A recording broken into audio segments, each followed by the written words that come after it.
Hello guys! Welcome back again sa ating YouTube channel.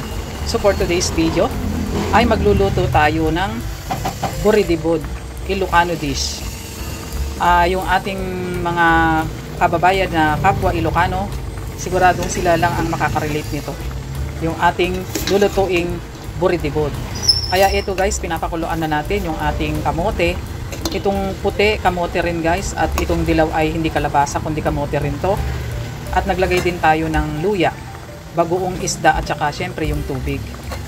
Inaantay lang natin na maluto yung ating kamote at igaganyan, imamash natin yung iba guys para lumapot yung kanyang sabaw.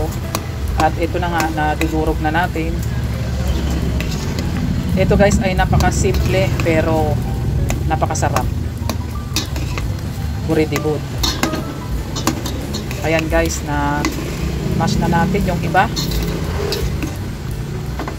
Kaya isunod na natin yung ating dahon ng malunggay.